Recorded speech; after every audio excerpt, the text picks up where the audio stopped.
साथियों, आप सभी का इस प्लेटफॉर्म पर स्वागत है।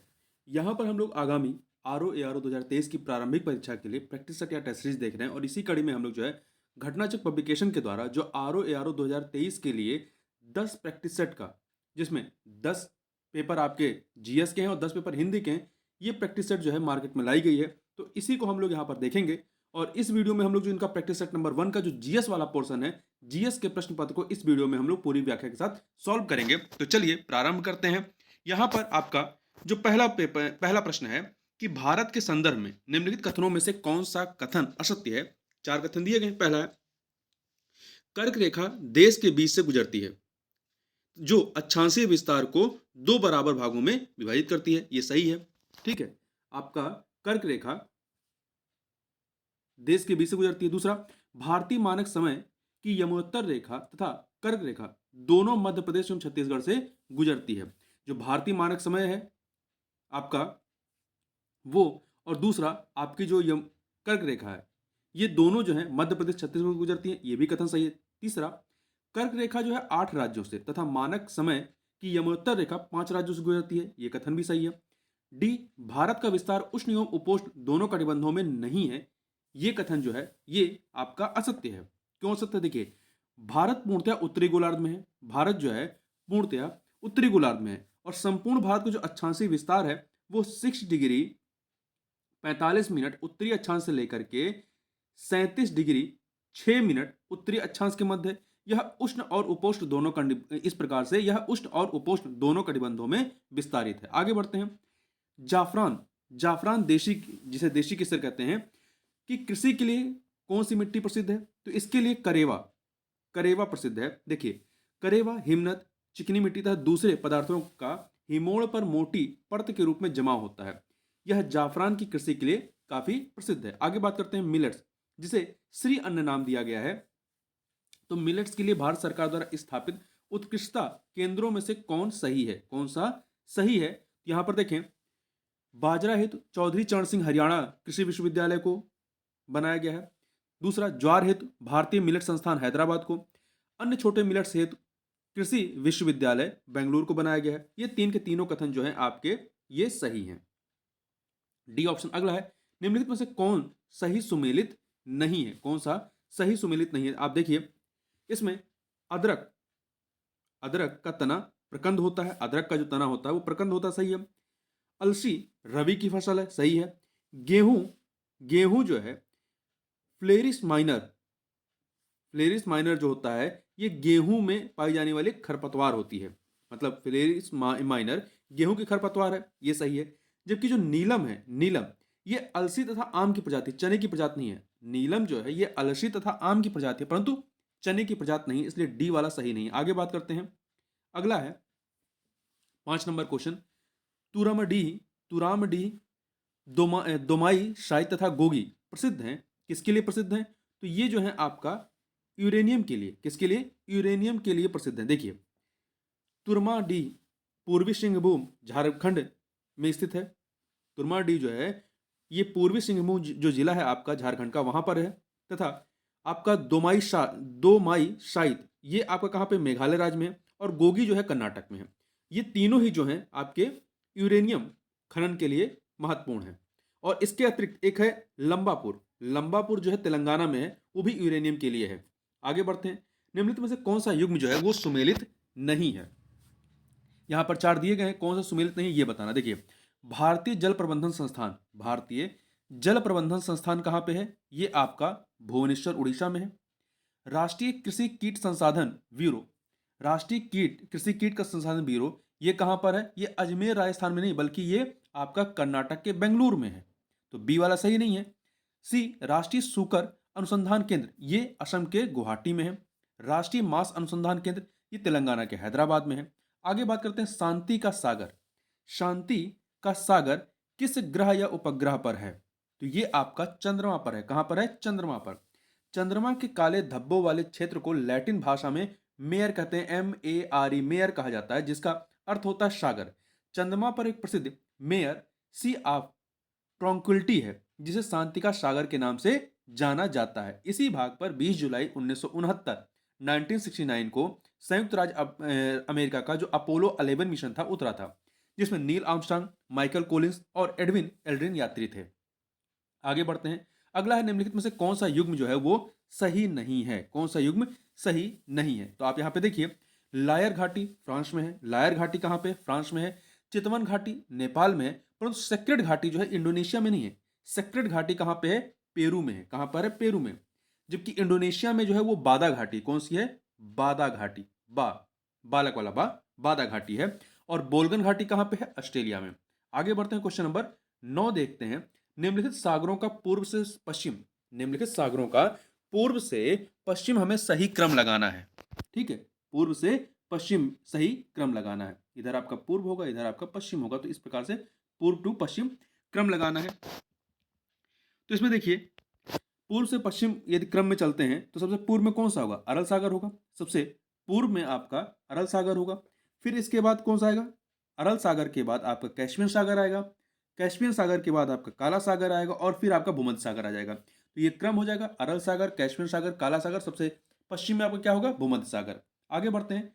रोगुन तथा नूरेक, रोगुन तथा नूरेक बांध कहां पे है? तो ये दोनों बांध आपके कहां पे? तजाकिस्तान में, तजाकिस्तान में स्थित है। रोगुन को विश्व का सबसे ऊंचा बांध माना जाता है। जो रोगुन है इसे विश्व का सबसे ऊंचा बांध माना जाता है।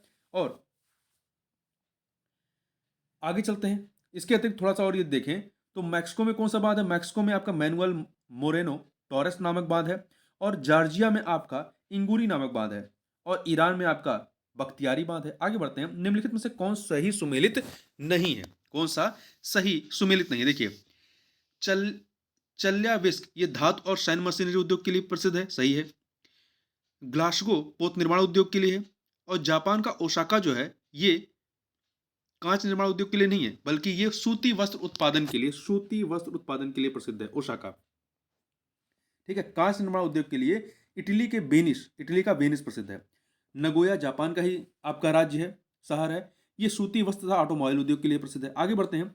भारतीय एक्जिम बैंक, भारतीय एक्जिम बैंक का मुख्यालय कहां पर स्थित है? तो इसका मुख्यालय भारत के मुंबई में, भारत के मुंबई में स्थित है। ठीक है, देखिए वर्ष 1982 1982 में संचालित भारतीय निर्यात आयात bank, India Exim bank, Bharat में एक विशेष वित्तीय संस्थान है। इस बैंक का प्राथमिक कार्य भारत के अंतर्राष्ट्रीय व्यापार को वित्त पोषित करना, सुविधा प्रदान करना और बढ़ावा देना है। अगला है, भारत के वर्ष 2023-24 के बजट का आकार कितना रहा था?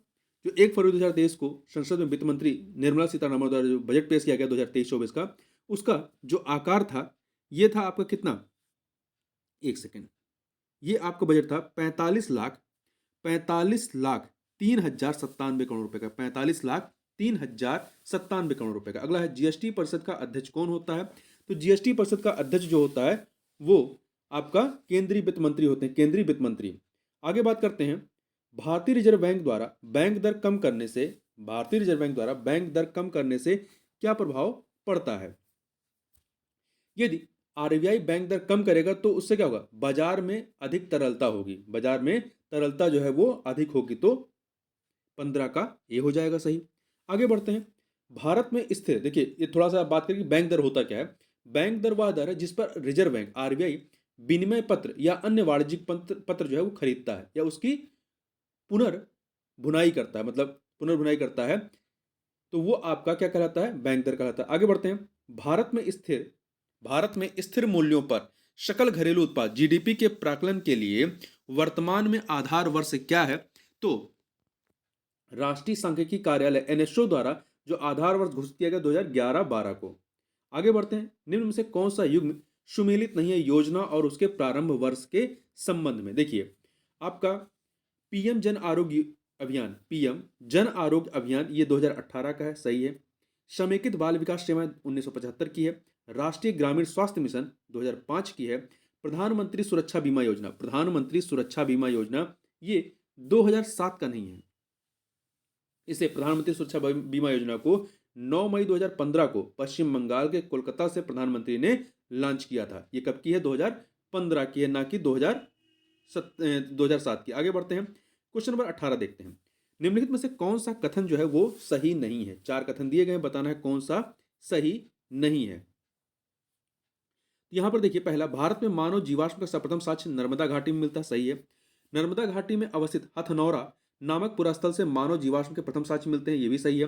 तीसरा, ऋग्वैदिक काल की दृश्युदती नाम का आधुनिक दृश्युदती नदी का आधुनिक नाम गंडक है, ये कथन आपका गलत है। ऋग्वैदिक काल की दृश्युदती नाम का नदी का आधुनिक नाम क्या है? घग्गर है, ना कि गंडक, इसका नाम घग्गर है। और गंडक नदी को ऋग्वैदिक काल में सदा नीरा कहते थे, क्या कहते थे? सदा नीरा, तो इसलिए सी ऑप्शन आपका गलत है। डी, ऋग्वेद के प्रथम मंडल के रचयिता मच्छु मच्छु छामदा तथा मेघा मेधा तिथि थे। आगे बात करते हैं जैन तीर्थंकरों में से किसका निर्माण स्थल चंपापुरी था? देखिए, जैन धर्म के 12वें तीर्थंकर थे वासुपूज्य। जैन धर्म के 12वें तीर्थंकर थे वासुपूज्य, जिनका जन्म स्थान था, निर्माण स्थल दोनों ही चंपा, इनका जन्म भी यहीं पर हुआ था और निर्माण भी यहीं पर हुआ था। कहां पर? चंपापुरी में हुआ था, ठीक है। तो आपका सी ऑप्शन हो जाएगा। इनका प्रतीक चिन्ह क्या था? महिष, इनका प्रतीक चिन्ह महिष था। और चंपापुरी कहां पर है? बिहार राज्य में है। आगे बढ़ते हैं। अशोक के किस अभिलेख की लीप अशोक के किस अभिलेख की लीप जो है वो खरोष्टी है? तो देखिए, इनके जो अधिकांश अभिलेख हैं उनकी लीप जो है प्राकृत था, उनकी भाषा प्राकृत तथा लीप ब्राह्मी है। किंतु जो सहबाजगढ़ी एवं मानसेहरा है, सहबाजगढ़ी एवं मानसेहरा की जो लिपि है ये ब्राह्मी ना होकर के खरोष्टी है। ध्यान रखिएगा, सहबाजगढ़ी मनसेहरा का। आगे बढ़ते हैं। ललितपुर उत्तर प्रदेश में स्थित दशावतार मंदिर के संदर्भ में निम्नलिखित कथनों में से कौन सा या से कथन सही है? तो यहां पर आपके पास दो कथन दिए गए हैं, बताना है कौन से सही है। तो पहला, गुप्तकालीन यह मंदिर भगवान विष्णु को समर्पित है, यह कथन आपका सही है। दूसरा, इस मंदिर के द्वार पर गंगा और यमुना नदियों की नक्काशी की गई, ये दोनों कथन भी यहां पर सही है। इस मंदिर में भगवान विष्णु की मूर्ति नर नारायण तपस्या के आकार में है। तो दो के दोनों कथन यहां पर सही है, तो सी ऑप्शन हो जाएगा। आगे बढ़ते हैं। कृष्णदेव राय के संदर्भ में निम्नलिखित कथनों पर विचार कीजिए। कृष्णदेव राय के संदर्भ में निम्नलिखित कथनों पर विचार कीजिए। यहां पर आपके पास तीन कथन दिए गए हैं, बताना है सही कौन सा है। देखिए, पहला, हम्पी के विट्ठल मंदिर का निर्माण कृष्णदेव राय ने करवाया था, यह कथन आपका सही है। दूसरा, इनके समय में पुर्तगाली यात्री डोमिगो पायस विजयनगर आया था, यह कथन भी आपका सही है। तीसरा, स्वरोचित संभव तथा आमुक्त माल्याद कृष्णदेव की रचनाएं हैं। तो देखिए, इसमें से जो स्वरोचित संभव तथा मनुचरित के रचनाकार अलसानी पेडुना थे, जो कि कृष्णदेव राय के राजकवि थे। जबकि आपका आमुक्त मल्याद ये कृष्णदेव की रचना थी। तो ये आधा सत्य आधा गलत है, इसलिए ये गलत हो गया। तो 1 2 सही है, सी ऑप्शन हो गया। आगे बढ़ते हैं। निम्नलिखित कथनों में से कौन सा कथन जो है वो सही नहीं है? तो देखिए, पहला, अबुल फजल ने अमेरिका की खोज का उल्लेख किया है, यह कथन सही है। रॉल्फ फिच फतेहपुर सिकरी और आगरा आने वाले प्रथम अंग्रेज व्यापारी थे, यह कथन भी सही है। मजहर जारी करने के बाद अकबर ने सुल्तान आदिल या इमाम ए आदिल की उपाधि धारण की थी। मजहर जारी करने के बाद अकबर ने सुल्तान आदिल या इमाम ए आदिल की उपाधि धारण की थी, यह कथन सही है। डी ऑप्शन देखें। थॉमस रो जहांगीर से फतेहपुर सिकरी में पहली बार मिला था, यह कथन आपका गलत है। थॉमस रो ब्रिटेन के राजा जेम्स प्रथम के राजदूत के रूप में 18 सितंबर 1615 को सर्वप्रथम सूरत पहुंचता है। जहांगीर से उसको मिलने का जो अवसर है जनवरी 1616 में अजमेर में मिला था। कहां पर? राजस्थान के अजमेर में, ना कि फतेहपुर सीकरी में। तो डी वाला आपका कथन गलत हो गया। आगे बढ़ते हैं। 24 नंबर क्वेश्चन देखते हैं। निम्नलिखित में से किसकी हत्या बैरम खां ने की थी? तो बैरम खां की हत्या हेमू अर्थात हेमूचंद विक्रमादित्य ने की थी, जिन्हें भारतीय गौरव का अंतिम सूर्य कहा जाता है। तो किसकी हत्या बैरम खां ने की थी? तो हेमू की हत्या जो है वो बैरम खां ने की थी, ठीक है। जबकि अधम खां की हत्या जो है स्वयं अकबर ने की थी। अधम खां माहम अनंगा का पुत्र था। आगे बढ़ते हैं। निम्नलिखित में से कौन सा युग्म जो है वो सुमेलित नहीं है? चार घटनाक्रम यहाँ पे दिए गए हैं। देखिए, चौरी चौरा कांड जो है आपका 1922 को होता है, 4 फरवरी 1922 को। संथाल विद्रोह 1855-56 का सही है। दक्कन किसान विद्रोह जो है ये 1889 का नहीं है। दक्कन किसान विद्रोह जो है ये 1875 का है।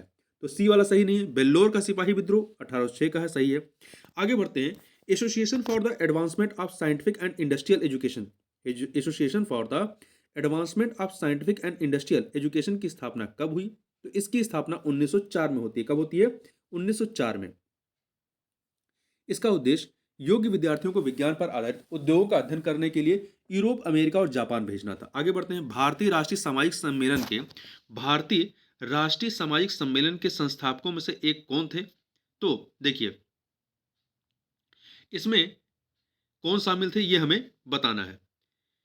इसमें आपके रघुनाथ राव जी शामिल थे। देखिए, भारतीय राष्ट्रीय सामाजिक सम्मेलन की स्थापना 1887 1887 में एम जी रनाडे तथा रघुनाथ राव ने मिलकर की थी। तो इस प्रकार से सी जो है इसके संस्थापकों में शामिल थे। इस सम्मेलन का प्रमुख उद्देश्य बहुविवाह, बाल विवाह और कुलीनवाद जैसी कुप्रथाओं का समापन करना था। 28 नंबर क्वेश्चन देखते हैं। उत्तर प्रदेश फिल्म नीति को उत्तर प्रदेश सरकार द्वारा मंजूरी कब प्राप्त हुई? तो इसे जो है फरवरी 2023 में जो है उत्तर प्रदेश सरकार द्वारा उत्तर प्रदेश फिल्म नीति 2023 को मंजूरी प्रदान की गई। आगे बढ़ते हैं। अगला है, निम्न से कौन सा युग्म सुमेलित नहीं है उत्तर प्रदेश के नृत्य और किस क्षेत्र या जिले से संबंधित है? देखिए, कार्तिक गीत नृत्य जो है ये बुंदेलखंड का है, ये सही है। कर्मा नृत्य ये मिर्जापुर सोनभद्र का सही है। नटवरी पूर्वी उत्तर प्रदेश का सही है। राई नृत्य जो है ये जौनपुर का नहीं बल्कि बुंदेलखंड का है। राई नृत्य बुंदेलखंड की महिलाओं का मयूर नृत्य है। इसे वह मुख्यतः श्री कृष्ण जन्माष्टमी के अवसर पर करती हैं। आगे बढ़ते हैं। निम्न में से कौन सी परियोजना उत्तर प्रदेश और बिहार की संयुक्त परियोजना है? कौन सी परियोजना उत्तर प्रदेश और बिहार की संयुक्त परियोजना? तो जो गंडक परियोजना भारत की नदी घाटी परियोजनाओं में से एक है। यह बिहार और उत्तर प्रदेश की सम्मिलित परियोजना है तथा इससे नेपाल को भी लाभ मिलता है। अगला है, भारत की नदियों में कौन कर्क रेखा को 2 बार काटती है? देखिए, माही नदी जो है, माही नदी, एक सेकंड रुक जाइए, हम पहुंचते हैं 31 नंबर पे। माही जो नदी है ये कर्क रेखा को 2 बार काटती है। ठीक है, यह मध्य प्रदेश से उद्गमित होकर के राजस्थान, गुजरात में प्रवाहित होते हुए खंभात की खाड़ी में गिर जाती है। आगे बढ़ते हैं। निम्नलिखित कथनों में से कौन सा एक जो है वो सही नहीं है? कौन सी सही नहीं है? देखिए, पहला है जो पश्चिमी घाट उत्तरी क्षेत्र में अपेक्षाकृत अधिक ऊंचाई पर है। यह कथन गलत है। पश्चिमी घाट की ऊंचाई उत्तर से दक्षिण की ओर बढ़ती जाती है, तो मतलब दक्षिण की ओर ये इसकी ऊंचाई ज्यादा होगी ना, तो दक्षिण की ओर बढ़ती जाती है, तो इसलिए आपका पहला कथन जो है वो गलत है। दूसरा, पश्चिमी घाट में अनाईमुड़ी सबसे ऊंची चोटी है, यह कथन सही है। इसकी सबसे ऊंची चोटी केरल में स्थित अनाईमुड़ी है पश्चिमी घाट की। दूसरा, ताप्ती नदी सतपुड़ा के दक्षिण में है। ताप्ती नदी जो है ये सतपुड़ा के दक्षिण में बहती है, ये भी सही है।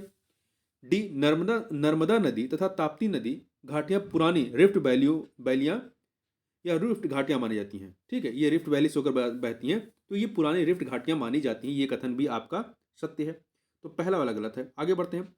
उत्तर पूर्वी भारत के पहाड़ी एवं जंगली क्षेत्रों में निम्नलिखित में से कौन सा एक प्रजातीय समूह पाया जाता है?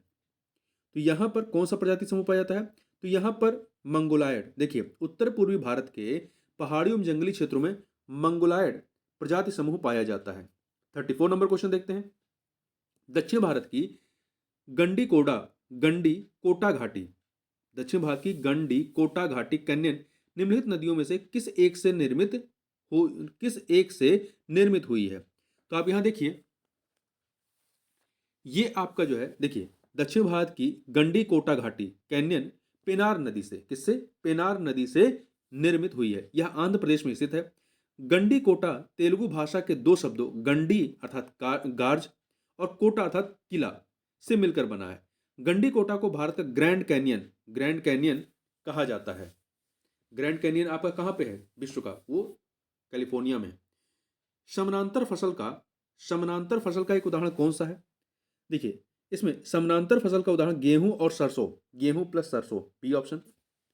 देखिए, पहले प्रश्न होता है कि समानांतर फसल होती क्या है? देखिए, समानांतर फसल के अंतर्गत दो भिन्न विकास प्रवृत्ति वाली फसलें शामिल होती हैं। इनके बीच शून्य प्रतियोगिता होती है और दोनों फसलों द्वारा उनकी क्षमता के अनुसार उच्च उत्पादकता प्राप्त होती है। तो यहाँ पर गेहूं और सरसों, आप देखेंगे गांव में गेहूं और सरसों के एक साथ लगाए जाते हैं एक ही खेत में। भारत के निम्नलिखित क्षेत्रों में से किस में या किन में शैल गैस के संसाधन पाए जाते हैं? तो देखिए, इसके संसाधन आपके कहां कहां पाए जाते हैं? तो Cambay basin, Kaveri basin, Krishna Godavari basin, इन तीनों जगह पर पाए जाते हैं। तो डी ऑप्शन हो जाएगा 1 2 3। ठीक है, 1 2 3। देखिए, हाइड्रोकार्बन महानिदेशालय के अनुसार ओएनजीसी ने 5 बेसिन में शैल गैस का भंडार खोजे। कहाँ पे? कैम्बे, दूसरा गंगा घाटी, तीसरा असम एवं असम अराकान है, चौथा कृष्णा गोदावरी, पांचवा है कावेरी। यहाँ पे 3 ही की बात की गई है, Cambay basin, Kaveri basin, Krishna Godavari basin. ठीक है, इसके अतिरिक्त आपका असम एवं असम अकरान है, अराकान है और गंगा घाटी है। आगे बढ़ते हैं। अगला है निम्नलिखित में से कौन सा कथन जो है वो सही नहीं है? तो आप यहां पर देखें कौन सा सही नहीं है। पहला, नीरज चोपड़ा ने विश्व एथलेटिक्स चैंपियनशिप में जेवलिन थ्रो में स्वर्ण पदक जीता। यह कथन आपका सही है। दूसरा, बांग्लादेश के देखिए बांग्लादेश के अरशद नदीम ने इसी प्रतियोगिता में रजत पदक जीता था। यह कथन भी आपका जो है वो नहीं, एक सेकंड देखिए, पाकिस्तान के असरद नदीम ने जो है, एक सेकंड रुक जाइए, यहाँ पे आप बी वाला कथन पढ़िए, थोड़ा सा कंफ्यूज होंगे। ये बांग्लादेश के नहीं है, असरद नदीम कहाँ के? पाकिस्तान के असरद नदीम ने इसी प्रतियोगिता में रजत पदक जीता था, तो इसलिए आपका बी वाला कथन गलत है। विश्व एथलेटिक्स चैंपियंस 2023 का आयोजन कहाँ पे हुआ था? हंगरी की राजधानी बुडापेस्ट में हुआ था। ये भी सही है। डी, नीरज चोपड़ा ने 88.17 मीटर दूर भाला फेंक करके विश्व एथलेटिक्स चैंपियंस 2023 में स्वर्ण पदक जीता था। आगे बढ़ते हैं 38 नंबर क्वेश्चन। देखिए यहां पर 31वें 31वें वर्ल्ड यूनिवर्सिटी गेम्स के संदर्भ में निम्नलिखित कथनों पर हमें विचार करना है, कौन से कथन सही है। 2 कथन दिए गए हैं। इसका आयोजन जो है चीन में हुआ, यह कथन सही है। चीन में आपका 28 जुलाई से 8 अगस्त के मध्य में यह हुआ था। भारत ने 11 स्वर्ण, 5 रजत और 10 कांस्य पदक जीते। कितने जीते हैं? 11 स्वर्ण, 5 रजत और 10 कांस्य पदक जीते थे। ये कथन आपका सही है। तो 1 2 दोनों सही हो गया। देखिए ये आपका चीन के चेंगदू शहर में हुआ था। यह खेल 2 वर्षों के अंतराल पर आयोजित होता है। इससे पहले 2021 में इसका आयोजन जो है कोविड-19 की वजह से नहीं हो सका था। और भारत देखिए 11 स्वर्ण, 5 रजत और 10 कांस्य सहित कुल कितने पदक जीता है? 26 पदक। 26 पदक जीत करके पदक तालिका में 7वें स्थान पर था। आगे बढ़ते हैं। 2 सूचियां दी गई हैं, इन्हें हमें क्या करना है? सुमेलित करना है। देखिए माउंट रेनर कहाँ का है? माउंट रेनर आपका या माउंट रेनियर यूएसए में है, तो आप 4 से मिला दीजिए। माउंट एटना कहाँ पे? इटली में, 1 से मिलाइए। माउंट पैरकुटिन ये मैक्सिको में है, 2 से मिलाइए। माउंट एपो फिलीपींस में है, तो 3 से मिला दीजिए। 4 1 2 3 4 1 2 3 बी ऑप्शन हो जाएगा। आगे बढ़ते हैं, क्वेश्चन नंबर 40 देखते हैं। 40 क्या है? निम्न में से किन देशों के साथ इजराइल की साझी सीमाएं हैं? किन देशों के साथ इजराइल की साझी सीमाएं हैं? तो ये महत्वपूर्ण है आपका। देखिए इजराइल जो है पश्चिम एशिया में मध्य पूर्व का भूमध्य सागरीय तटीय देश है। इसकी सीमा भूमध्य सागर से लगती है। इसकी जो पश्चिमी सीमा है वो भूमध्य सागर से, उत्तरी सीमा जो है आपकी उत्तरी सीमा लेबनान से लगती है, और उत्तर पूर्वी सीमा सीरिया से लगती है, और पूर्वी सीमा जो है वो जॉर्डन से लगती है, और दक्षिण पश्चिम सीमा जो है वो मिस्र से लगती है। इसकी सीमा किसे किसे लगती है? लेबनान, सीरिया, जॉर्डन और मिस्र। तो आपका ए ऑप्शन हो जाएगा। महत्वपूर्ण है, याद रखिएगा। संयुक्त राज्य अमेरिका की बृहद झीलों का यदि हम पूर्व से पश्चिम की ओर, पूर्व से ये पूर्व हो गया, इधर पश्चिम होगा, तो पूर्व से पश्चिम की ओर सही क्रम क्या है? तो सबसे पूर्व में आपका ओंटारियो है। सबसे पूर्व में कौन सा है? ओंटारियो है। फिर आपका इरी है, फिर हुरान है, मिशिगन, और सबसे उत्तर में सबसे पश्चिम में सुपरियर है। तो सी ऑप्शन हो जाएगा। आगे बढ़ते हैं। 2 सूचियां दी गई हैं, यहां पर 2 सूचियां दी गई हैं, इन्हें हमें सुमेलित करना है। तो देखिए मानसूनी वन में कौन से वृक्ष पाए जाते हैं? यहां पर आपके सागौन तथा साखू के वृक्ष पाए जाते हैं। 3 से मिलाइए। विषुवत रेखीय वन में महोगनी और रोजबुड पाए जाते हैं। 4 से मिला दीजिए। भूमध्य सागरीय वनों में यहां पर आलू बुखारा, प्लम और जैतून पाए जाते हैं। 1 से मिलाइए। कोणधारी वन में चीड़ तथा फर। 2 से मिला दीजिए। तो 3 4 1 2 ये ऑप्शन हो जाएगा। आगे बढ़ते हैं। निम्नलिखित जीवों पर विचार कीजिए। 3 जीव दिए गए हैं। उपयुक्त में से कौन सा या से जैव उर्वरक के रूप में प्रयुक्त होते हैं? तो देखिए इनमें से ये बताना है कौन से जैव उर्वरक के रूप में प्रयुक्त होते हैं, इन तीनों में से। तो आप यहां पर देखें, एक सेकंड देखिए 43, इसमें आप देखेंगे तो जो नॉस्टक ये आपका जैव उर्वरक के रूप में इस्तेमाल होता है। तो यहां पर आपका जो बी ऑप्शन है वो सही हो जाएगा। देखिए जैव उर्वरक के रूप में राइजोबियम, एजोटोबैक्टर, एजोस्पिरिलम और नील हरित शैवालों का प्रयोग लंबे समय से होता आ रहा है। इसमें नील हरित शैवाल का संबंध साइनोबैक्टीरिया जेनस इज नॉनस्टॉक और एनाबीना से है। एनाबीना या टॉलीपोथ्रिक्स या ओलेशीरा से है और ये जैव उर्वरक वायुमंडलीय नाइट्रोजन के स्थिरीकरण में सहायक होते हैं। तो इसमें आपका स्पायरोगारा और एगेरिकस नहीं आता है। आगे बढ़ते हैं 69वें राष्ट्रीय फिल्म पुरस्कारों के संदर्भ में निम्नलिखित में से कौन सा कथन जो है वो सही नहीं है। 4 कथन दिए गए हैं, तो देखिए इसमें क्या क्या आपके सही हैं।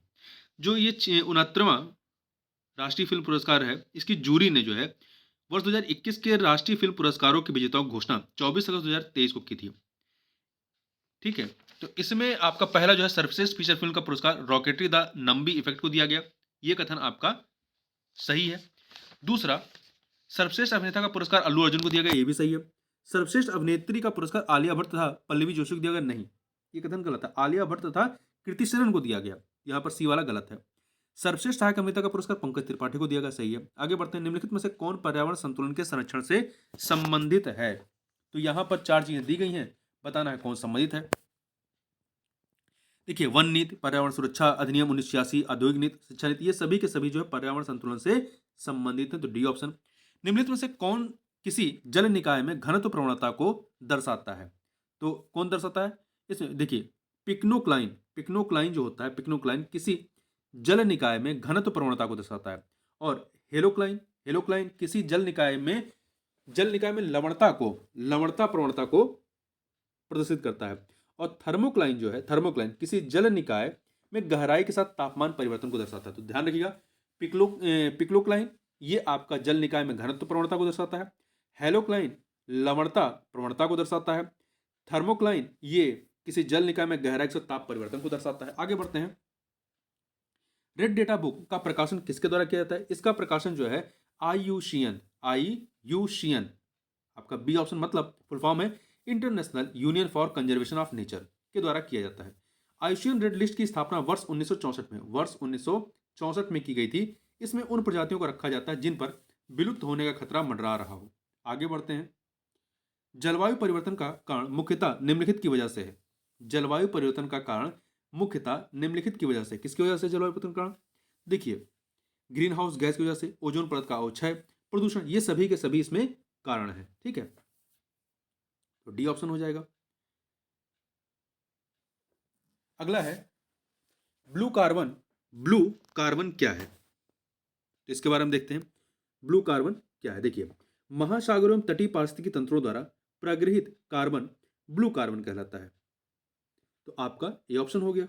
ठीक है, इस क्षेत्र में पाए जाने वाली सीवीड, प्लैंक्टन्स तथा मैग्रोव आदि कार्बन प्रग्रहण में महत्वपूर्ण भूमिका निभाते हुए एक कार्बन सिंक का निर्माण करते हैं। आगे बढ़ते हैं, भारत के निम्नलिखित क्षेत्रों में से किस एक में मैग्रोव वन, सदापर्णी वन और पर्णपाती वनों का संयोजन है।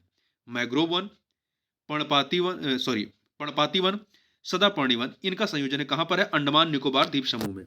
अंडमान निकोबार द्वीप समूह में। आगे चलते हैं, राष्ट्रीय वनीकरण एवं पारिस्थितिकी विकास बोर्ड, राष्ट्रीय वनीकरण एवं पारिस्थितिकी विकास बोर्ड NAEB, इंग्लिश में कहें तो national afforestation and eco development board की स्थापना भारत सरकार द्वारा कब की गई। इसकी स्थापना अगस्त 1992 1992 में। तो बी ऑप्शन। निम्नलिखित राज्यों में से किस एक में पाखुई वन्यजीव अभ्यारण्य अवस्थित है। तो ये आपका कहाँ पे, पाखुई वन्यजीव अभ्यारण्य आपका अरुणाचल प्रदेश में। कहां पर है, अरुणाचल प्रदेश के पूर्वी कामेंग जिले में स्थित है। मूलतः यह क्षेत्र पक्के संरक्षित क्षेत्र, पक्के रिजर्व फॉरेस्ट के नाम से जाना जाता है। इसकी स्थापना 1977 में हुई थी। आगे बात करते हैं, नगोर्नो कराबाख क्षेत्र सितंबर अक्टूबर 2023 में चर्चित रहा। यह क्षेत्र किन दो देशों के बीच विवादित है। तो यह जो है आपका अर्मेनिया और अजरबैजान के बीच एक विवादित क्षेत्र है। आगे बढ़ते हैं, संयुक्त राष्ट्र जलवायु परिवर्तन सम्मेलन COP28 का आयोजन कहां किया जा रहा है, संयुक्त अरब अमीरात में 30 नवंबर से लेकर 12 दिसंबर 2023 के मध्य में। आगे बढ़ते हैं, हवा में तैरते हुए श्वसनीय सूक्ष्म कणों का आकार कितना होता है। इनका आकार प्रायः जो है 5 माइक्रोन से कम होता है। श्वसनीय सूक्ष्म कण वे कण होते हैं जो कम से कम इतने छोटे हैं कि श्वसन के दौरान फेफड़े में प्रवेश कर सकें। प्रायः 5 माइक्रोन से छोटे, लगभग 2.5 माइक्रोन आकार वाले हवा में तैरते हुए सूक्ष्म कण नसिका झिल्ली द्वारा रोके नहीं जा सकते और परिणामस्वरूप वो हमारे फेफड़ों में पहुंच जाते हैं। आगे बढ़ते हैं, क्वेश्चन नंबर 56 देखते हैं। यमुना एक्शन प्लान औपचारिक रूप से प्रारंभ किया गया था कब? यह जो है वर्ष 1985 में। नहीं, एक सेकंड, नहीं, गंगा एक्शन प्लान जो है वो आपका 1985 का था। ये जो आपका यमुना यमुना एक्शन प्लान औपचारिक रूप से कब प्रारंभ किया गया था? तो इसको आप देखें, इसको एक सेकंड देखिए, इसका जो पहला चरण था ये आपका 1993 अप्रैल 1993 से लेकर वर्ष 2003 तक कार्यान्वित हुआ। तो इस प्रकार से 1993 प्रारंभ होता है। कुछ और देखते हैं। गंगा कार्य योजना इसका जो प्रथम चरण था वर्ष 1985 में प्रारंभ होता है।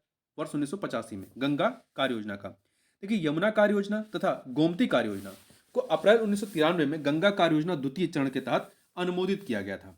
ठीक है, तो यमुना कार्य योजना का प्रथम चरण अप्रैल 1993 से वर्ष 2003 तक कार्यान्वित किया गया था। और यमुना कार्य योजना का जो दूसरा चरण है वो दिसंबर 2004 से प्रारंभ हुआ, दिसंबर 2004 से। और नमामि गंगे योजना के अंतर्गत 7 मई 2016 से यमुना एक्शन प्लान 3 आरंभ हो चुका है, 2016 से। आगे बात करते हैं, चौखंडी स्तूप जहां पर गौतम बुद्ध अपने शिष्यों से पहली बार मिले थे, वह स्थान कहां पे है? तो यह वाराणसी जिले के सारनाथ में स्थित है। आगे बढ़ते हैं, उत्तर प्रदेश जनसंख्या नीति 2021 से 2030 के संदर्भ में कौन सा कथन जो है वो सत्य नहीं है?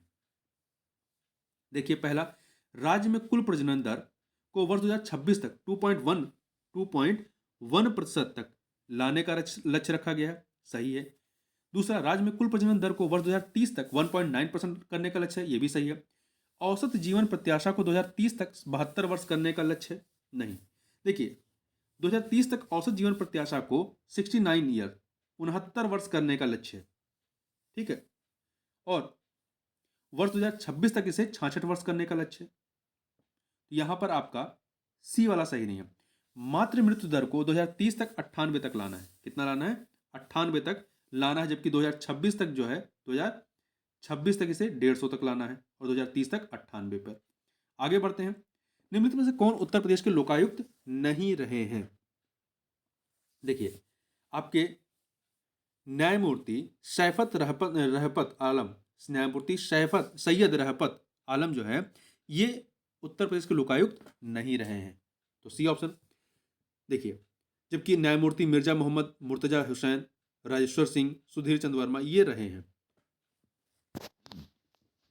देखिए, जो न्यायमूर्ति सैयद रफत आलम है ये उत्तर प्रदेश राज्य मानवाधिकार आयोग के अध्यक्ष रह चुके हैं। वर्तमान में न्यायमूर्ति संजय मिश्रा उत्तर प्रदेश के लोकायुक्त तथा न्यायमूर्ति बालकृष्ण नारायण उत्तर प्रदेश राज्य मानवाधिकार आयोग के अध्यक्ष हैं। ध्यान रखिएगा, राज्य मानवाधिकार आयोग के अध्यक्ष कौन है? वो है आपके बालकृष्ण नारायण। और आपके लोकायुक्त कौन है? वो है आपके न्यायमूर्ति संजय मिश्रा। आगे बढ़ते हैं, निम्नलिखित में से वह कौन सा मुद्दा है जिसका सतत विकास के लक्ष्यों के तहत समाधान नहीं किया जाता है? तो देखिए, इसमें आपका मानवाधिकार नहीं आता है। गुणवत्तापूर्ण शिक्षा है, पर्यावरणीय समर्थनीयता है, शून्य भुखमरी, परंतु मानवाधिकार इसमें शामिल नहीं है। ठीक है, तो ध्यान रखिएगा, जो 17 विकास लक्ष्य हैं उसमें ये शामिल नहीं है। रामसर कन्वेंशन भारत जिसका हस्ताक्षर करता है किसके संरक्षण एवं विवेकपूर्ण उपयोग से संबंधित है? तो ये आर्द्र भूमियों के विवेकपूर्ण उपयोग से संबंधित है। बायोगैस में मुख्यतः क्या होता है? बायोगैस में मुख्यतः मीथेन और कार्बन डाइऑक्साइड होता है। क्या होता है? मीथेन और कार्बन डाइऑक्साइड और मीथेन ये होता है। देखिए, बायोगैस अवायवीय पाचन या जैविक पदार्थ के किण्वन से उत्पन्न होने वाली गैस है।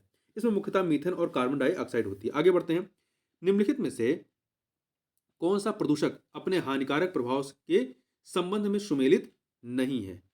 यहां पर आप देखें, सल्फर यौगिक अम्ल वर्षा से संबंधित है, नाइट्रोजन यौगिक क्लोरोसिस से संबंधित नहीं है। क्लोरोसिस आमतौर पर तब होता है जब पत्तियों को अपनी जरूरत के लिए आवश्यक क्लोरोफिल के संश्लेषण हेतु पर्याप्त पोषक तत्व प्राप्त नहीं होते हैं।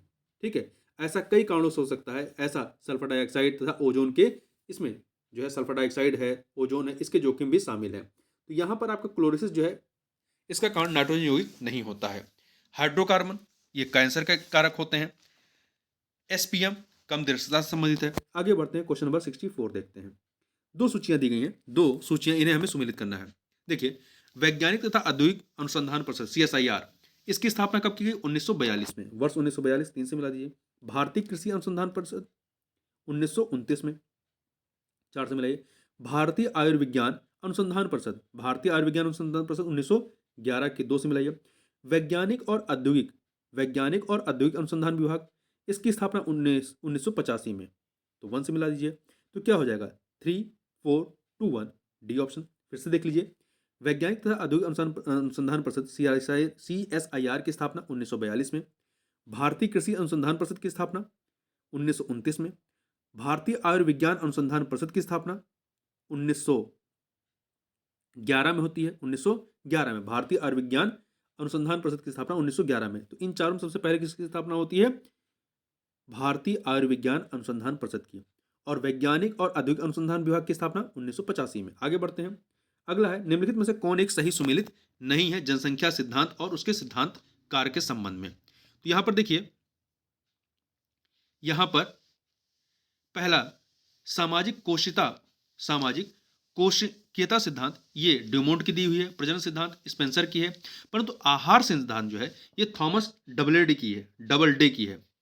आहार सिद्धांत थॉमस डबलडे की है, न कि हेनरी जॉर्ज की। यहां पर सी वाला सही नहीं है।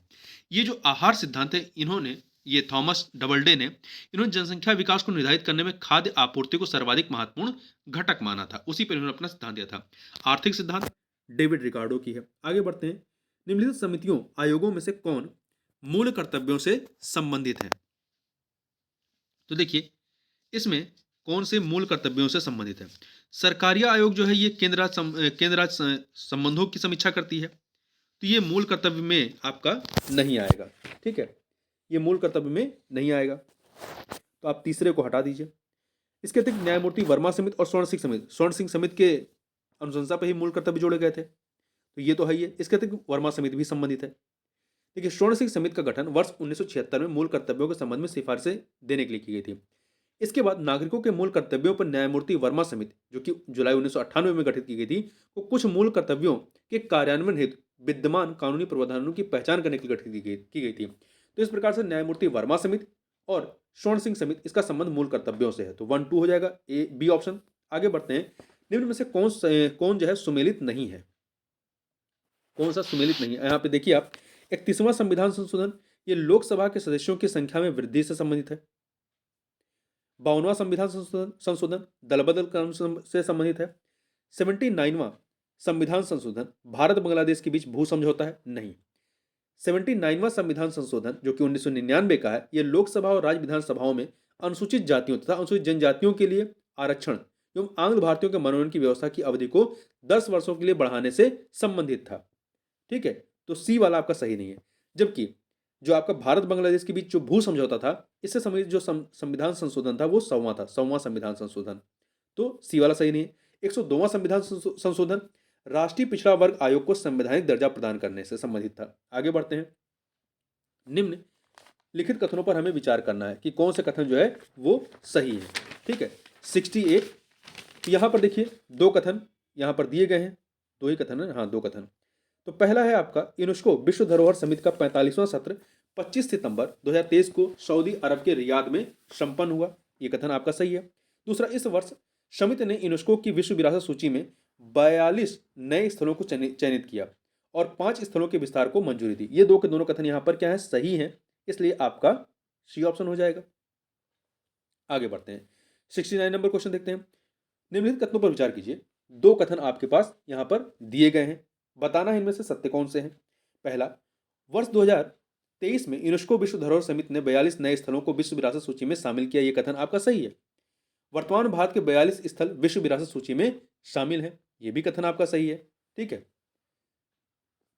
जो लेटेस्ट जोड़े गए हैं वो है शांति निकेतन और होयसल मंदिर समूह, तो यहां पर 2 के दोनों कथन सही हैं, सी ऑप्शन। अगला है, कृषि उत्पादन को बढ़ावा देने के लिए भारत का पहला कृषि डेटा एक्सचेंज कहां लॉन्च किया गया? तो ये आपका अगस्त 2023 में हैदराबाद में लॉन्च किया गया।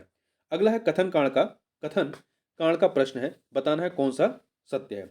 देखिए, कथन है आपका, भारत का संविधान सबसे अधिक लंबा हो गया, सही है। कारण, मौलिक अधिकारों का अध्याय अमेरिकन संविधान के मॉडल से लिया गया। तो कथन कारण दोनों सही है, परंतु व्याख्या एक दूसरे की नहीं कर रहे हैं, इसलिए आपका बी ऑप्शन हो जाएगा।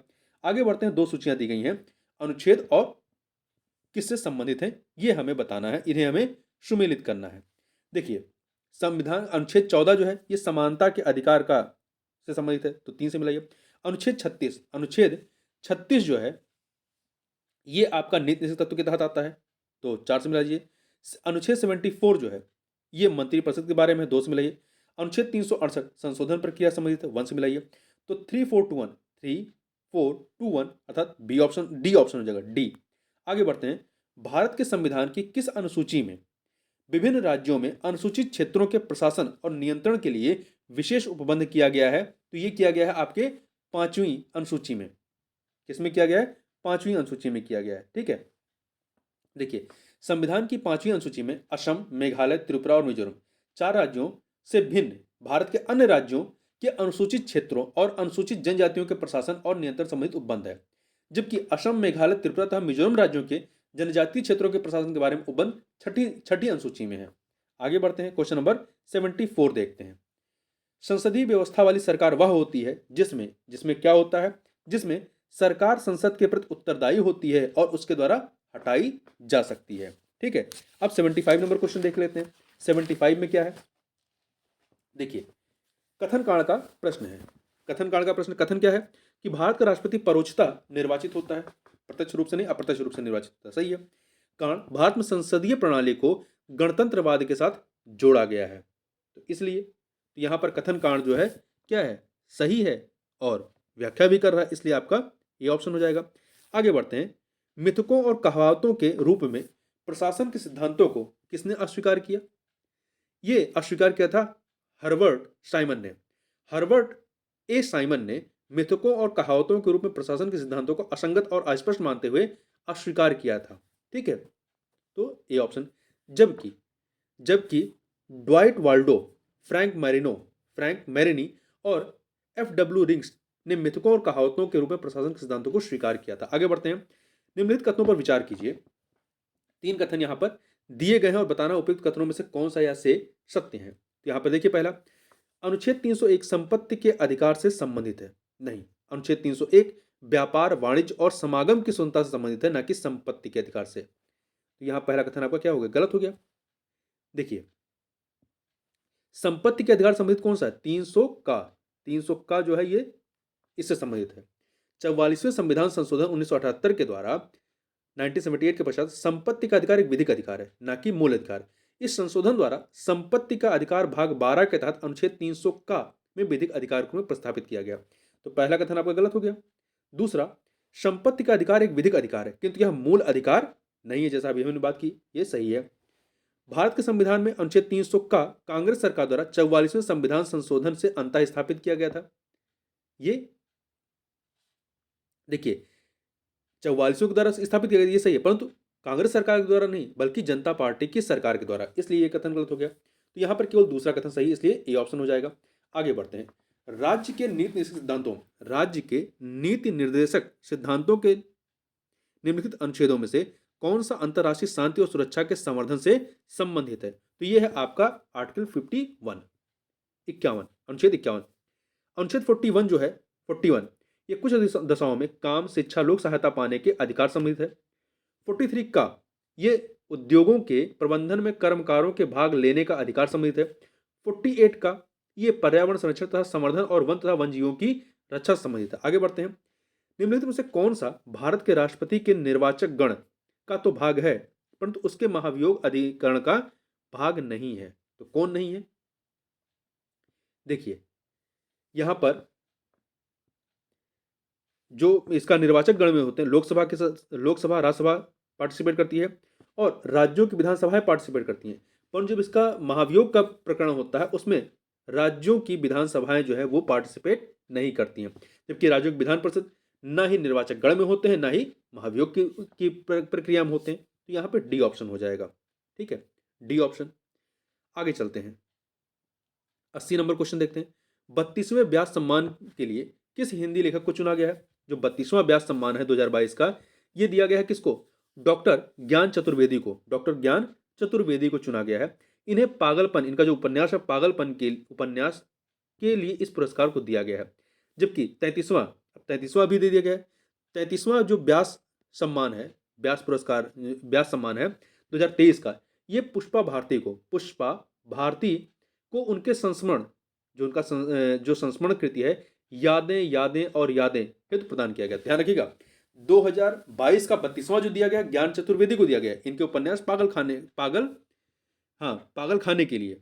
जबकि जो आपका 33वां दिया गया 2023 का, वो पुष्पा भारती को दिया गया उनके संस्मरण कृति यादें यादें और यादें के लिए। आगे बढ़ते हैं। कोई विधेयक जिसमें केवल वे अंतर वलित है और अनुच्छेद 110 में विनिर्दिष्ट कोई विषय उसमें सम्मिलित नहीं है, तो उसे क्या करेंगे, उसे संसद के किसी भी सदन में प्रारंभ किया जा सकता है। ठीक है, जबकि जो वित्त विधेयक होता है वो केवल लोकसभा में आता है। तो इसके लिए साधारण विधेयक की प्रक्रिया अपनाई जाएगी। आगे बढ़ते हैं। निम्नलिखित में से कौन सा सही सुमेलित नहीं है? अधिनियम और किस वर्ष आया? तो आप यहां पे देखिए, राजद्रोही सभाओं को रोकने का जो अधिनियम है, राजद्रोही सभाओं को रोकने के लिए जो अधिनियम है, ये 1908 में नहीं बल्कि 1911 में आया था, 1911 में। तो ए वाला आपका सही नहीं है। द प्रिवेंशन ऑफ सेडिशंस मीटिंग, तो ए वाला आपका ऑप्शन गलत है। इसके अतिरिक्त विस्फोटक पदार्थ अधिनियम 1908 का है, सिविल प्रक्रिया संहिता 1908 की है, रजिस्ट्रीकरण अधिनियम 1908 का है। आगे बढ़ते हैं। अनुच्छेद 249 के खंड 1 के अंतर्गत प्रस्ताव निम्नलिखित में से किससे अधिक समय के लिए प्रवृत्त नहीं रहेगा? देखिए, अनुच्छेद 249 के खंड 1 के अंतर्गत में जो है प्रस्ताव जो है, पारित प्रस्ताव 1 वर्ष से अधिक समय के लिए प्रवृत्त नहीं रहेगा। ठीक है, 1 वर्ष से अधिक के लिए। तो यहां पर क्या होगा, 1 वर्ष हो जाएगा। तो आपका 83 का डी ऑप्शन हो जाएगा। अब यहां पर आगे जो है ये रीजनिंग के प्रश्न, रीजनिंग और मैथ के, इसको हम यहां पर छोड़ देते हैं और आपके आगे बढ़ते हैं। चलते हैं 97 नंबर क्वेश्चन पे। तो 97 नंबर क्वेश्चन क्या है आपका? देखिए एक सेकंड, यहाँ 97 से पहले यहाँ पे 90 नंबर क्वेश्चन, ये भी आपका जीएस से संबंधित है, ना कि मैथ रीजनिंग से। इसको देख लेते हैं पहले। भारत के चंद्रयान 3 मिशन के बारे में कौन सा कथन जो है वो सही नहीं है? तो 4 कथन है। पहला, इसे LVM-3 M4 प्रक्षेपण यान से प्रक्षेपित किया गया, ये कथन आपका सही है। LVM-3 रॉकेट की यह चौथी परिचालन उड़ान थी, सही है। अमेरिका, रूस, चीन के अतिरिक्त भारत चौथा देश है जिसने चंद्रमा के दक्षिणी ध्रुवीय क्षेत्र पर सॉफ्ट लैंडिंग की है, ये कथन आपका गलत है, क्योंकि दक्षिणी ध्रुवीय क्षेत्र पर सॉफ्ट लैंडिंग करने वाला भारत पहला देश है, विश्व का भारत पहला देश है। ठीक है, तो सी ऑप्शन आपका गलत हो जाएगा। चंद्रयान 3 ने 23 अगस्त 2023 को चंद्रमा पर सॉफ्ट लैंडिंग किया था, ये कथन सही है। अब आगे बढ़ते हैं, 97 पे आते हैं। तो 97 नंबर क्या है? देखिए, यह है आपका कि 18वें G20 शिखर सम्मेलन 2023 के संदर्भ में निम्नलिखित कथनों पर विचार करना है। यहाँ पर 2 कथन दिए गए हैं। पहला, इसमें रूस के राष्ट्रपति व्लादिमीर पुतिन शामिल नहीं हुए थे, ये कथन सही है। आमंत्रित सदस्य देशों की संख्या कितनी थी? मतलब सदस्यों के अतिरिक्त जो आमंत्रित सदस्य देश थे वो कितने थे? 9 थे। 2 के दोनों कथन यहाँ पर सही है। आमंत्रित देश कौन से थे जो कि इसके G20 के सदस्य नहीं है? बांग्लादेश, मिस्र, Mauritius, Netherland, Nigeria, Oman, Singapore, Spain तथा संयुक्त अरब अमीरात। आगे चलते हैं। सतत विकास रिपोर्ट 2023 में भारत का कौन सा स्थान है? तो देखिए, भारत को इसमें जो है 112वां स्थान दिया गया है। कौन सा? 112वां स्थान दिया गया है। संयुक्त राष्ट्र सतत विकास समाधान नेटवर्क द्वारा सतत विकास रिपोर्ट 2023 जारी किया गया है। इसमें पहले स्थान पर कौन है? पहले स्थान पर जो है फिनलैंड है, दूसरे पे स्वीडन है, तीसरे पे डेनमार्क। ध्यान रखिएगा, पहले नंबर फिनलैंड है, दूसरे पे स्वीडन है, तीसरे पे डेनमार्क है और भारत 112वें पे है। आगे बढ़ते हैं। निम्नलिखित में से कौन सा युग्म सुमेलित है? सुपर कंप्यूटर और संबंधित देश के संबंध में कौन सा यहां पर सुमेलित है, ये बताना। देखिए, फ्रंटियर जो है, फ्रंटियर ये कहां का है? ये फिनलैंड का नहीं है, अमेरिका का है। लूमी जो है फिनलैंड का है, अमेरिका का नहीं। समिट कहां का है? समिट जो है आपका अमेरिका का है, जापान का नहीं। जापान का क्या है? जापान का फुगाकू है, फुगाकू जापान का है। लियोनार्डो आपका कहां का है? इटली का। राष्ट्रीय आय लेखांकन में आधार वर्ष का क्या अर्थ होता है? आधार वर्ष का अर्थ क्या होता है? जिस वर्ष की कीमतों का उपयोग वास्तविक जीडीपी की गणना के लिए किया जाता है उसे ही आधार वर्ष कहते हैं, ठीक है। तो 100 नंबर का आपका क्या हो जाएगा, सी ऑप्शन। जो वर्तमान में राष्ट्रीय आय मापन के लिए जो आधार वर्ष है वो कितना है, 2011-12 है। आगे बढ़ते हैं। भारत में पहला कृषि विज्ञान केंद्र स्थापित किया गया था, किस वर्ष स्थापित किया गया था, 1974 में पुडुचेरी में। तो आपका सी ऑप्शन। अगला है, निम्नलिखित में से कौन सा युग्म सुमेलित नहीं है भारत के सुपर कंप्यूटर और संबंधित संस्थान के संबंध में। तो देखिए आपका कौन सा संबंधित नहीं है। एरावत सीडैक पुणे में है। परम गंगा जो है ये आईआईएससी बेंगलुरु में नहीं बल्कि परम गंगा जो है ये आईआईटी रुड़की से संबंधित है। तो आपका बी ऑप्शन सही नहीं है। परम प्रवेगा आईआईएससी बेंगलुरु में है। परम अनंत आईआईटी गांधीनगर में। वर्तमान में जो एरावत ये भारत का द्रुतम मतलब सबसे तेज सुपर कंप्यूटर है। आगे बढ़ते हैं। चल योजना के बारे में निम्नलिखित पर विचार करना। यहां पर 4 चीजें दी गई हैं, बताना इनमें से कौन से सही है चल योजना के बारे में। यहां पर देखिए चल योजना चल योजना या रोलिंग प्लान एक दीर्घकालिक योजना होती है, ठीक है। इसमें 3 योजनाएं एक अल्पकालीन होती है 1 वर्ष के लिए, दूसरी मध्यकालीन होती है 3 या 4 वर्ष या 5 वर्ष के लिए, तथा एक दीर्घकालीन होती है 10 साल 15 साल या 20 साल के लिए। तो इस प्रकार से ये चल योजना होती है। देखिए पहला कथन जो है चालू वर्ष के लिए एक योजना जिसमें वार्षिक बजट शामिल होता है, ये शामिल है इसमें। दूसरा, एक योजना जो 3 4 या 5 वर्षों के लिए निर्धारित होती है, ये भी सही है। यह अर्थव्यवस्था की आवश्यकता अनुसार प्रतिवर्ष संशोधित होती है, ये भी सही है। 10 15 अथवा 20 वर्षों के लिए एक सापेक्ष योजना होती है, ये भी सही है। सभी के सभी इसमें क्या है, शामिल है। 1 2 3 4 डी ऑप्शन। अगला है विश्व निम्नलिखित में से कौन सा कथन जो है वो सही नहीं है। देखिए पहला, भारत का पहला डिजिटल साइंस पार्क केरल की राजधानी तिरुवनंतपुरम में स्थापित किया जा रहा है। पहला डिजिटल साइंस पार्क, सही है। राष्ट्रीय क्वांटम मिशन की अवधि 2023-24 से लेकर 2030-31 तक है, यह कथन भी सही है। विश्व का पहला मैला ढोने वाला रोबोट बैडीकूट है जिसका अनावरण तमिलनाडु सरकार ने किया, यह कथन गलत है। क्यों गलत है, आधा गलत है। विश्व का पहला मैला ढोने वाला रोबोट बैडीकूट तो है जिसका अनावरण केरल सरकार ने, तमिलनाडु सरकार ने नहीं बल्कि केरल सरकार ने फरवरी 2023 में किया था, केरल सरकार ने। तो ये सी वाला गलत है। पूर्वोत्तर भारत का द्रुततम कंप्यूटर जो है परम कामरूप है, पूर्वोत्तर भारत का। वर्तमान में पूरे भारत का जो है सबसे तेज सुपर कंप्यूटर वो एरावत है। आगे बढ़ते हैं। भारत में गरीबी के अनुमान हेतु निम्नलिखित में से कौन सा या से विधियों का प्रयोग किया जा रहा है। तो यहाँ पर 4 विधियों की बात की गई है। देखिए तो इसमें कौन कौन सा है, सिर गणना विधि है इसमें, ठीक है, सिर गणना विधि है, कैलोरी ग्रहण है और पारिवारिक उपभोग व्यय है। पारिवारिक उपभोग व्यय है, इन तीनों को इसमें शामिल किया गया है। तो सिर गणना विधि, कैलोरी और आपका पारिवारिक उपभोग व्यय, तो 1 2 3 बी ऑप्शन हो जाएगा। इसमें प्रति व्यक्ति आय को शामिल नहीं किया गया है, ठीक है। आगे चलते हैं। अगला है कौन सा संगठन विदेश व्यापार का समर्थन करता है। कौन सा संगठन विदेश व्यापार का समर्थन करता है। तो देखिए ईसीजीसी इसका फुल फॉर्म क्या है, export credit guarantee corporation of India limited का उद्देश्य निर्यात ऋण के जोखिम को कवर करते हुए विदेश व्यापार का समर्थन करना है। अब बात करते हैं एमएमटीसी मतलब स्टेट ट्रेडिंग ये एक सेकेंड, ये आपका टीसी ये है minerals and metals trading corporation limited, इसका उद्देश्य विदेश व्यापार का समर्थन करना है। वहीं एमटीसी नहीं है, ये एसटीसी है, एसटीसी, ठीक है। इसका फुल फॉर्म क्या है, state trading corporation of India limited. ये इसका उद्देश्य क्या है, विदेश व्यापार का समर्थन करना। तो इस प्रकार से तीनों का जो उद्देश्य है वो विदेश व्यापार का समर्थन करना है। तो डी ऑप्शन हो जाएगा। 1 2 3 मतलब ए बी सी तीनों है। आगे बढ़ते हैं। निम्नलिखित में से कौन विश्व के देशों के लिए सार्वभौम लैंगिक अंतराल सूचकांक ग्लोबल जेंडर गैप इंडेक्स का श्रेणीकरण प्रदान करता है, मतलब ये इंडेक्स जारी कौन करता है, ये जो है विश्व आर्थिक मंच के द्वारा, किसके द्वारा, विश्व आर्थिक मंच के द्वारा इसको जारी किया जाता है, ठीक है। 2006 से प्रत्येक वर्ष इसको जारी किया जा रहा है। और वैश्विक लैंगिक अंतराल सूचकांक जो आपका 2023 है, इसमें भारत जो है कुल 146 देशों में 127वें स्थान पर है, जबकि 2022 में 135वें स्थान पर था। तो इस प्रकार से सुधार हुआ है, ठीक है, 8 अंकों का सुधार हुआ है। आगे बढ़ते हैं। निम्नलिखित में से किसने फोस्टरिंग इफेक्टिव एनर्जी ट्रांजिशन शीर्षक से रिपोर्ट जारी किया है। तो ये रिपोर्ट जो है वर्ल्ड इकोनॉमिक फोरम के द्वारा तथा एक्सचेंजर कंपनी के द्वारा मिलकर के जारी किया गया है।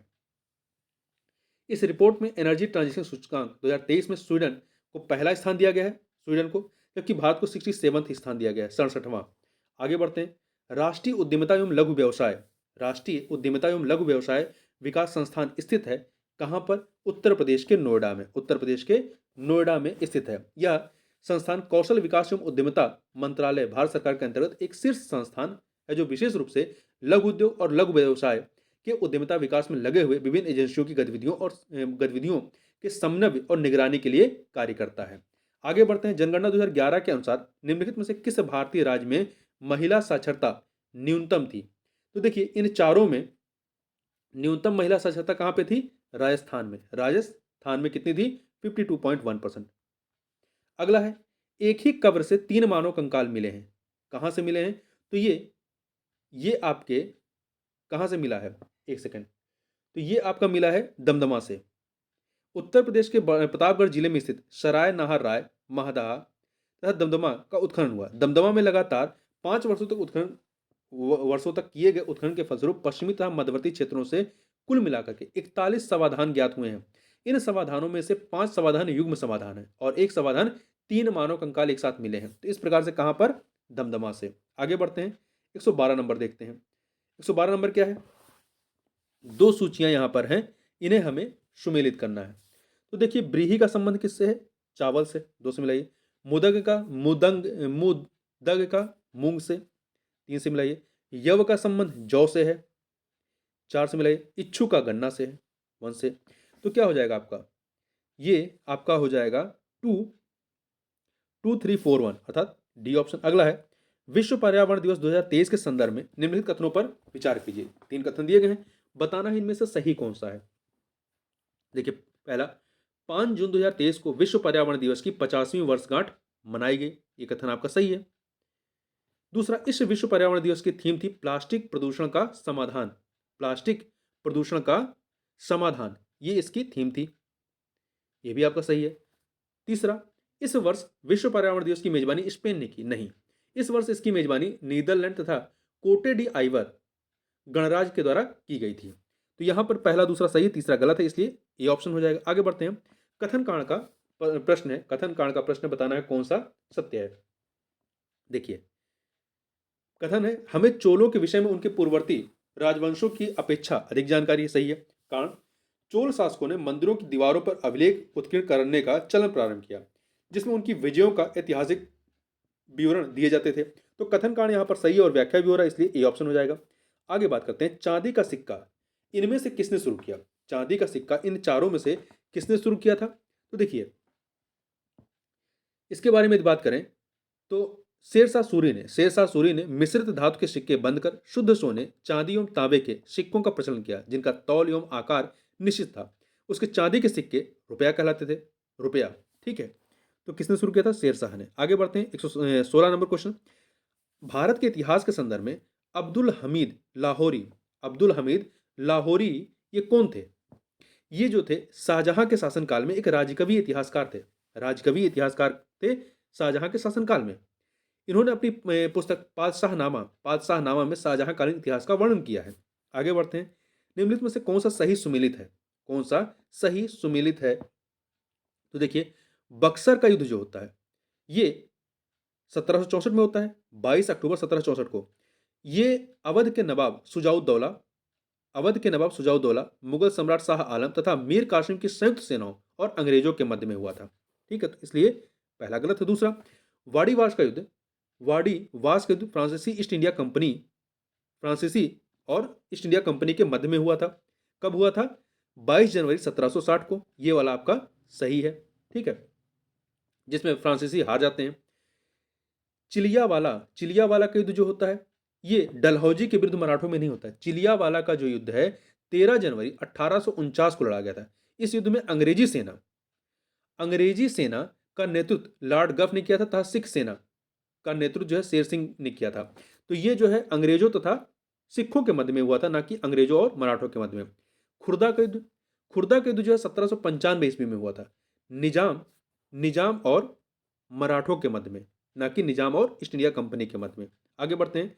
निम्नलिखित में से कौन 1857 के विद्रोह में अंग्रेजों का सबसे कट्टर दुश्मन था?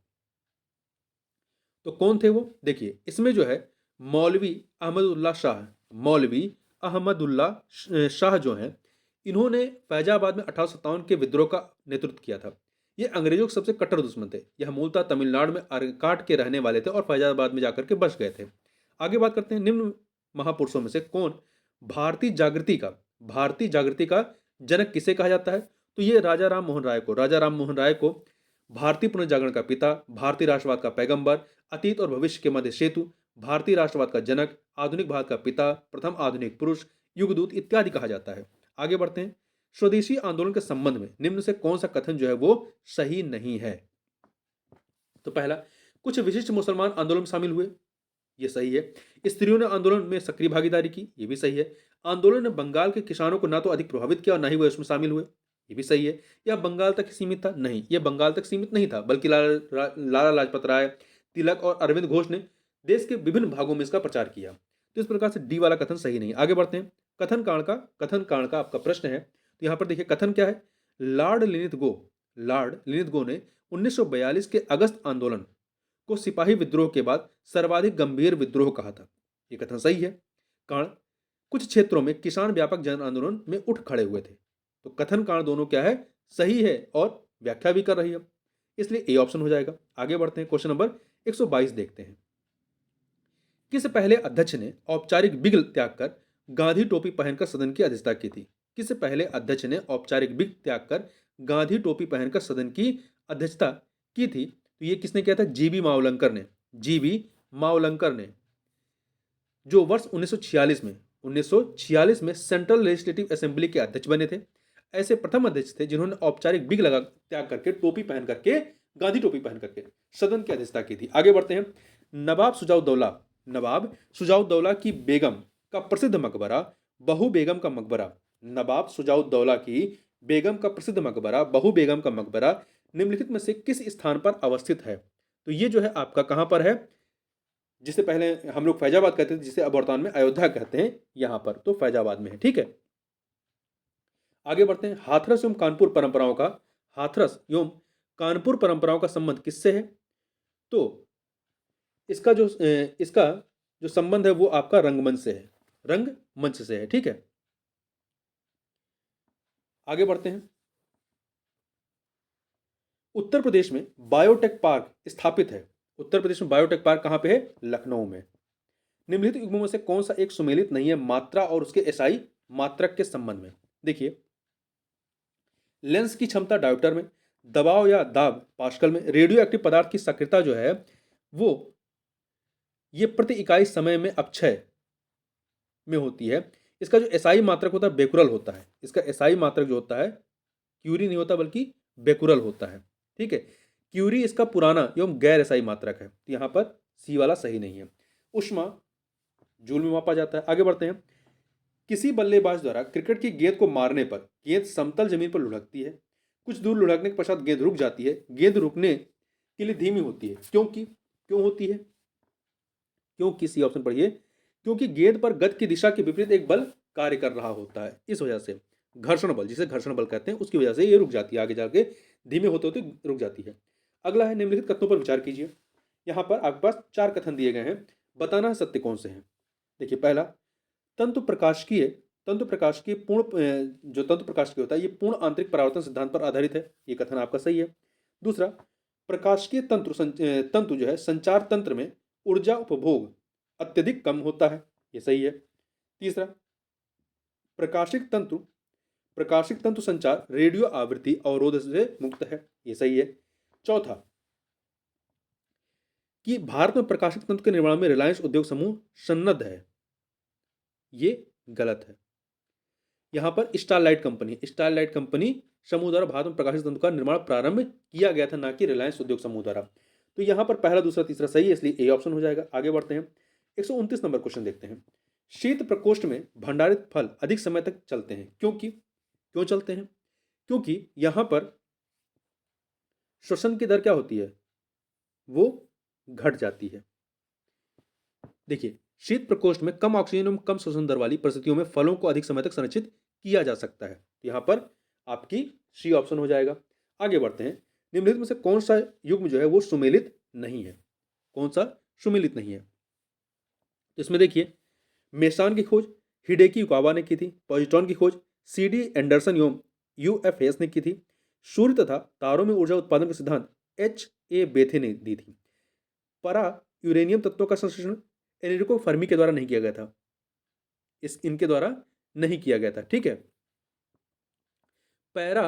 परा यूरेनियम तत्वों के संश्लेषण में एनरिको फर्म का नहीं बल्कि जीटी शिबोर का संबंध रहा है। यहाँ पे डी वाला सही नहीं है।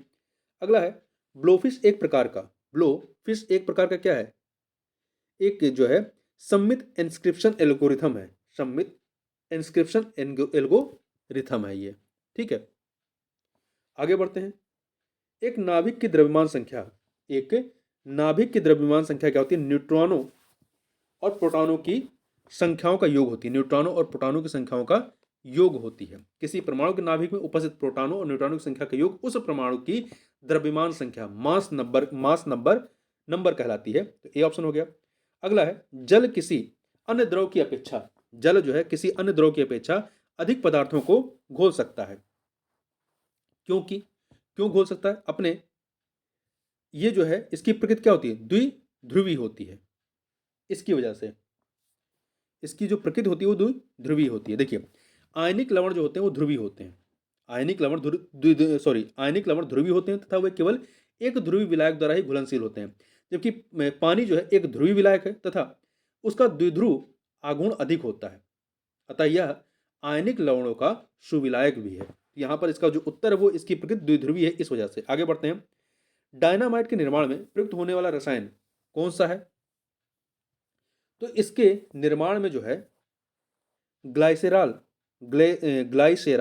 ट्राइनाइट्रो का इस्तेमाल करते हैं। ग्लाइसेराल ट्राइनाइट्रो को नाइट्रोग्लिसरीन भी कहा जाता है। यह एक भारी रंगहीन तैलीय विस्फोटक तरल पदार्थ है। यह डायनामाइट का एक आवश्यक घटक है। क्या है? ग्लाइसेराल ट्राइनाइट्रो, जिसको नाइट्रोग्लिसरीन भी कहते हैं, ध्यान रखिएगा। अगला है, पैलियो वनस्पति के अंतर्गत अध्ययन करते हैं किसका? तो इसके पैलियो वनस्पति या पैलियो बॉटनी के अंतर्गत पादप जीवाश्मों का, किसका?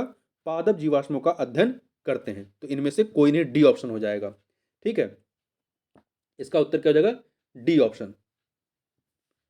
आगे बढ़ते हैं, अस्थि एवं दंत निर्माण हेतु निम्नलिखित में से किसकी आवश्यकता होती है? अस्थि एवं दंत निर्माण हेतु किसकी आवश्यकता होती है? तो कैल्शियम और फास्फोरस की। तो आपका डी ऑप्शन हो जाएगा। इनकी कमी से अस्थि एवं दंत संबंधी कई सारी बीमारियां हो जाती हैं। आगे बढ़ते हैं, 137 नंबर क्वेश्चन देखते हैं।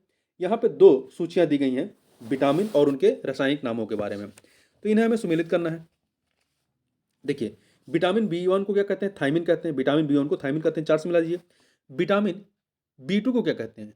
राइबोफ्लेविन कहते हैं, राइबोफ्लेविन, 3 से मिलाइए। विटामिन B6 को क्या कहते हैं? विटामिन B6 को साइनोकोबाल्मिन कहते हैं, 1 से मिलाइए। विटामिन B12 को क्या कहते हैं?